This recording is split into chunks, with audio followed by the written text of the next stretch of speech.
The river that changed its song. English story level 1. In a wide valley surrounded by tall green mountains, there flowed a long river named Sumi. The people in the valley said the river sang softly as it moved. Its song was gentle and peaceful, like a lullaby that made children sleep on warm afternoons. Every day animals came to drink from the river, and travelers rested beside it to listen to its quiet melody. Laura, a young girl who lived near the valley's edge, loved the river more than anything else. She visited it every morning before school, letting the cool water run over her hands. She loved the way it sparkled in the sunlight like silver threads. She also loved its calm, soft song. Hearing it made her feel safe and warm, as if the river itself cared for everyone around it. But one morning something felt different. When Laura reached the riverbank, she stopped suddenly. The river was still flowing as always, but its song had changed. Instead of the gentle melody she knew so well, she heard a new sound, louder, deeper, and almost restless. The water moved faster, swirling in small circles as if trying to speak in a hurry.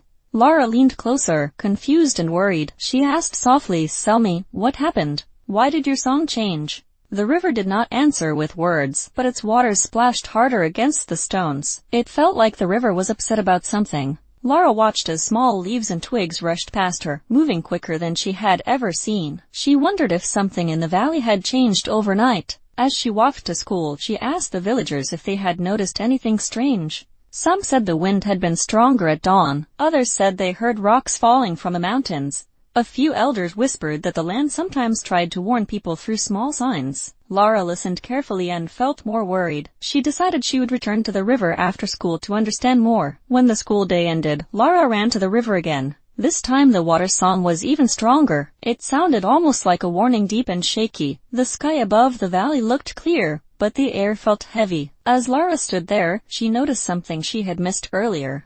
A large tree had fallen into the river upstream, blocking part of the flow. The water rushed around it, struggling to move freely. Laura realized the river wasn't angry. It was calling for help. She ran back to the village and told the adults what she had seen. Some villagers grabbed ropes and tools, and they followed Laura to the river. Together they climbed upstream and saw the huge fallen tree. It had slipped down the mountain slope after the strong wind, and now it blocked the water like a barrier. The villagers worked together, pulling and pushing the tree bit by bit. It was heavy and soaked with water, but slowly they managed to move it to the side. As soon as the last part of the tree was removed, the river flowed freely once again. Its song changed instantly. The deep, restless sound softened into the calm melody everyone knew and loved. Laura felt the change in her chest, like a warm breath of relief. The villagers cheered and thanked Laura for noticing the river's distress. The elders smiled proudly and said the valley was safe again. Laura knelt by the river and touched the water gently. It felt cooler and calmer now, as if the river was thanking her too. She whispered,